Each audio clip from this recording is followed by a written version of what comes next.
team like Kyrie and KD, or the Lake Show with King James and AD. Wish I could match him up with the bad boys from the 80s, but no black and white, I need that in HD. HenDawgz.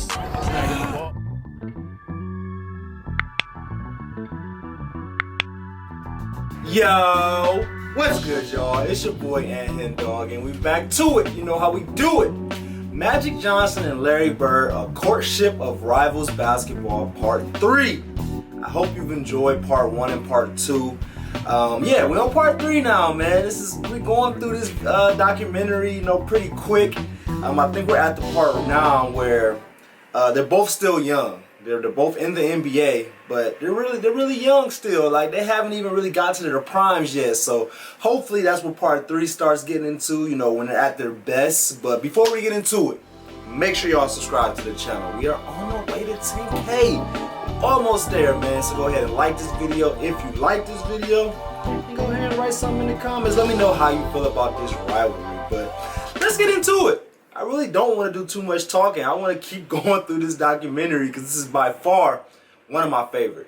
And by the way, someone write in the comments some other documentaries that I should go through. I think it's pretty fun to, like, you know, split, because it's like an hour and 27 minutes. So I think it's pretty cool, pretty fun to, like, find really good documentaries that's somewhat long and then break it down to this, because I thought this was only going to be like 3 parts, but I think it's going to be about 5 because it's a really long documentary. But let's get into it. We got Magic Johnson and Larry Bird, a courtship of rivals basketball, part 3.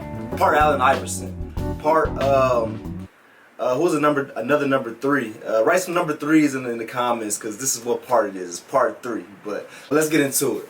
Let's get it. After having led the Lakers to 2 NBA titles in their first 4 years in town, Magic and Irvin were well on their way. Magic and Irvin, that's 2 different people. You gotta separate them. Yeah, Magic wanted to be friends with Larry Bird. He wanted to be friends with him on the World Invitational Tournament, and Larry just wasn't very receptive. I think he wanted to be friends with him during the Final Four. Larry wouldn't even go over and shake his hand. So now Magic's saying, well, what's with this guy? Everybody loves me. How come you don't love me? And then they get to their rookie year, the first time they play each other, well, they have a very hard foul. Uh-oh. And they have to be separated a bit. And Magic's like, all right, well, the hell with this guy. Bird gang, where y'all at? Magic gang, I love it. I love it. It's no real rivalry without the chippiness. How can y'all call it a rivalry if both of them are just cool with each other all the time? I feel like if Larry Bird would have did the Magic approach where they just was just best of friends the entire time, it really wouldn't even be a rivalry for real. So shout out to Larry Bird for not only, you know, being on the court and battling with each other, but also not really wanting to be too good of friends while they're on the court. Now that they're, you know, retired, I feel like they're, you know, they're best of friends. But Larry Bird wants y'all to be best friends. You don't like me? Fine. All right, good. I don't like you either. You know, he's a very competitive player, and I'm a very competitive player, and we go head to head, and we go for blood almost. The vibe was nasty. It was ugly. It was we didn't like each other. I'm the one that did all that. Right. I just want to be hanging around him. That's my main competition. And he couldn't escape the memory of losing to him in 1979. So yeah, Magic's like, well, fuck you then. Glad that he didn't win that national title against Magic. That was something that just burned him. It was one thing for them to be in the 79 championship. Magic had the better team. Everybody agreed with that. Magic had the better game. Fine. Now you get to the pros. Larry has this incredible year. But there he is, watching in a club while Magic Johnson wins a championship, and he's thinking, all right, I'm behind 2-0 now. I watched that game, and I couldn't believe it. I always wanted to play at that level. But what Bird couldn't possibly have known was that he had inspired Magic's performance when he was named Rookie of the Year earlier that same day. The PR person from the Lakers says, hey, Irvin, the Rookie of the Year voting has come out. Magic says, okay, well, who won? And he said, well, Larry Bird won. And Magic says, well, was it close? And he said, oh, no. He went out that day, yes, to try to win the NBA championship, but also to prove it to one Larry Bird. You know what? I should have been Rookie of the Year. Even though I won the championship, I still wanted to win Rookie of the Year too. Alright, my bad. I know somebody was just complaining in the comments that I stopped the video too much, but I don't think he was really one of my loyal guys, so I don't really care what he got to say. But yeah, 63-3? 63-3? Let me know in the comments right now. Do y'all feel like that was a little was that correct? Did Larry Bird have that much of a better season, rookie season than Magic Johnson did? Let me know in the comments, man. That sounds crazy. I feel like I thought Magic did a little bit better than that. He won that championship. I was pissed. I wanted one. But even after he had won one the next year, his obsession only grew deeper.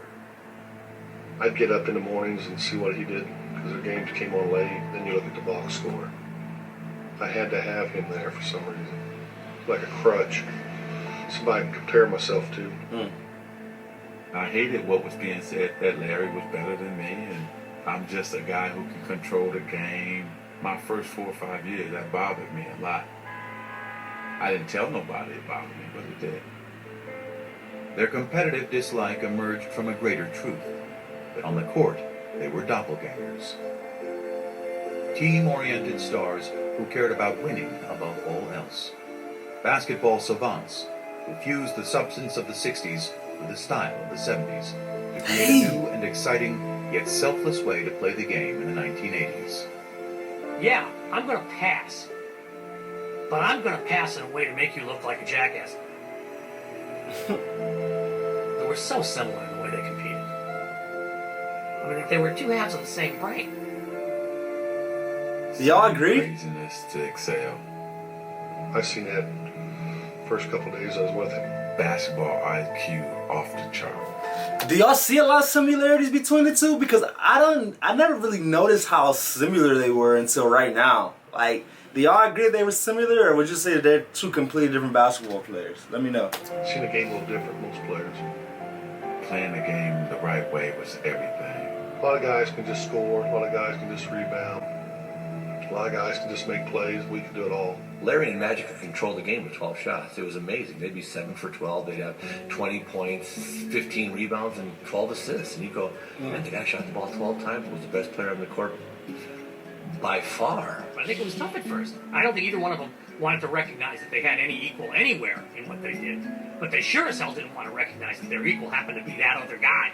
That's why we hated each other too, because we knew we were mirrors of each other. Oh, I think for a while the two of them had to come to grips with that. They had begun changing the game, but with continued low television ratings and tape-delayed finals, the league was struggling to get the word out. When the NBA and CBS signed a new TV deal before the 82-83 season, the rescue plan was simple. Sell more Bird and Magic, and sell them not just as ball players, but as arch-rival characters in their own dramatic saga. They saved the NBA. Slick Showtime African-American guy out west, and you got the lunch bucket, floppy-haired white guy with the bruises all over his body. It's central casting. It's perfect. I mean, this was like made in heaven. In 1979, this idea of Magic and Bird was created. And so that was sort of a no-brainer.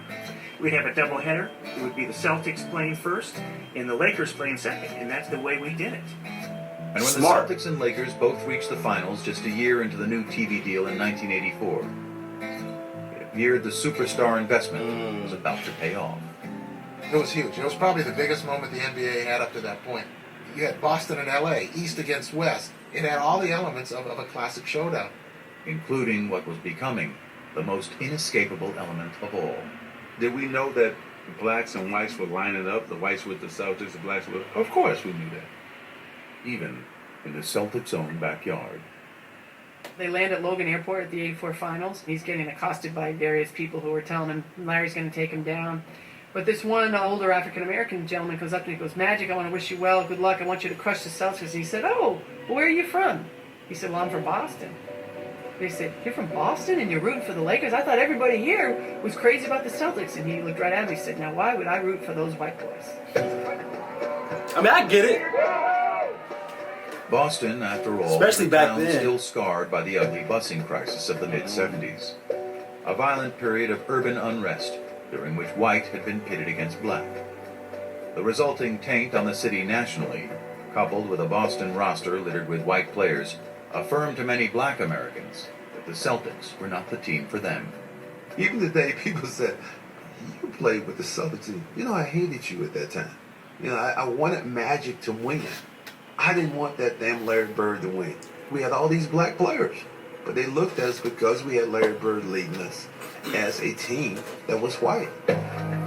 They were perfect archetypes for what was becoming the biggest story in sports. But for the real-life players, the narrative was much simpler. It's finally going to happen. We get to go head-to-head again.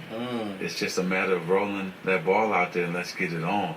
1984 finals. Let's go. World Championship Series. I'm Brent Musburger. In each of the last 4 NBA World Championship Series, either Magic or Bird has competed. But this is the first time that the two have gone head-to-head for the title.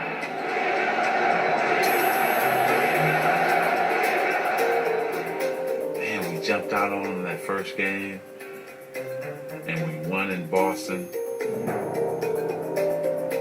And with less than a minute to go in Game 2, the Lakers were closing in on a commanding series lead.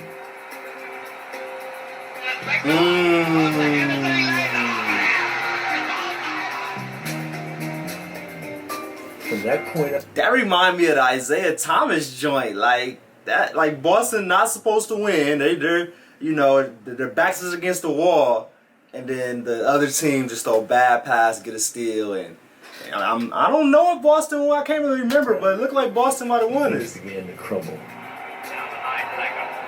Magic rolls the ball. Magic trying to work on Maxwell. Magic has still got it down to 6 seconds. Get the ball up. Come on. What was that? Cheesy Johnson dribbling the timeout. What are you doing?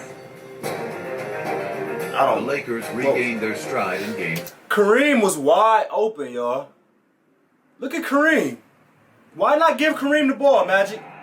Right there. Look. 5 seconds left. Kareem is wide open. He's going to do his hook shot for the win. Tragic Johnson. What is you doing? I don't know what that was, Magic. He ain't perfect, though. Dribbling the timeout. What are you doing?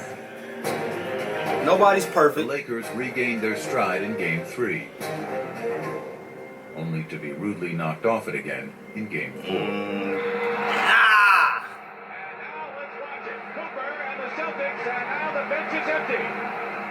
When Kurt Bramage got taken out, we started fighting and started playing. Swings the elbow. Oh, shit. Yelling at Larry Bird. Jaw to jaw. And it made us realize we were not mentally tougher than the Celtics. Magic's just not himself. We'll be sure they won't let the time run out as they did in Game 2. Harris steals the ball and the Celtics call a timeout. James Worthy got to seal him off. Cases where, you know, Irvin didn't do what people expected him to do. Tied at 123. He misses the first. Johnson It's misses both the of them. Celtics won Both it. of them. Despondent Magic Johnson goes to the bench. Bird turnaround hits. You're not stopping that. Series Game tied 5 went to 2-2. the Celtics. Game 6 to the Lakers. It was like 1979 all over again. Game Down to 7? one game for Bird and Magic. If everybody had to look at it, probably would have said this is going to be 7-game series. Well, I thought we'd sweep them in 4, but this went a little bit longer. Now we just have to do it in 7. Larry Bird funny. That's the only time I ever felt that. There ain't no way they're walking out here with a win. Magic Johnson. No way. Lakers have several chances, and here's Larry Bird. Give it back. Hey! Was it a blowout?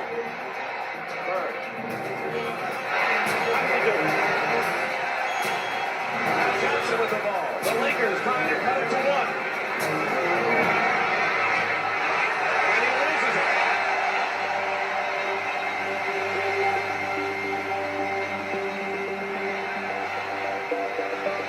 Wow. I'm gonna let it go through. I'm gonna let it go. Look at Larry getting out of there. Larry's, I gotta get out of there. Let's see. Damn, I'm about to point like I was gonna see where I'm pointing at. I pride myself in being the guy who's going to win it for us and deliver under pressure. And it didn't happen. I hope he was hurting. Hope it killed him.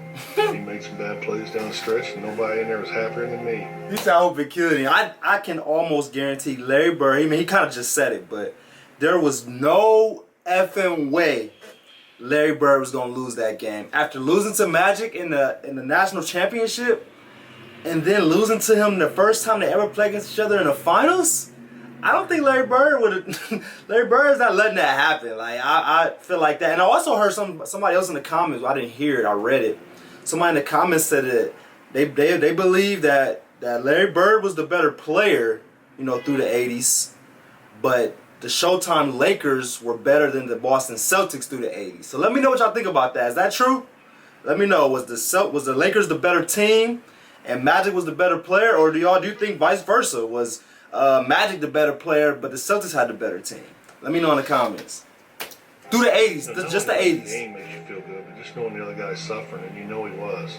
I remember after the game, that both he and I were in the showers crying. And stayed in there for about 35, 40 minutes. It was hard because not only had we lost to the Boston Celtics, he had lost to his nemesis, Larry Bird. I think he just made me dislike him more, you know, because he was that good. And I think you be jealous. You jealous a little bit. Larry, does this get you even with Magic for what happened between Michigan State and Indiana State all those many years ago? Yeah, we're professionals now, but I won this one for Terre Haute. Well, it was a big deal. I remember asking Quinn Buckner about it afterwards. They had a celebration in downtown Boston after they won the championship, and you know, it was unusual for Larry to have these little outbursts, as Quinn would call them. But you know, about 11:30 at night, finally he turned to Quinn. He goes, "I got him. I finally got him." And he was talking about Magic. I got him.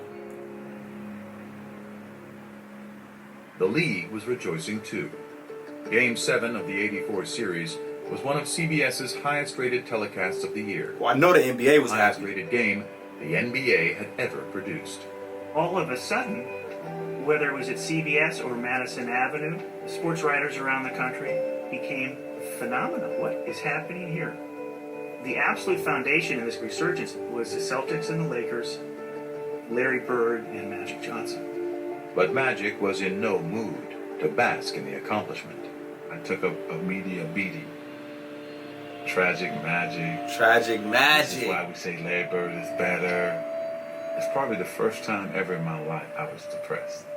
And I didn't want people to see me. It was something I never dealt with in my life. That particular series, that championship series, redefined his whole career because he never stopped working after that. Magic was on a mission to prove to himself and the world that with the ball in his hands, he was still the one in control. And after his Lakers ran through the '85 season, he quickly got what he wanted. A rematch? Another shot at Bird and the Celtics. The rematch? They won the East, we won the West. So it's like everybody just get ready, sit back, and let's enjoy it.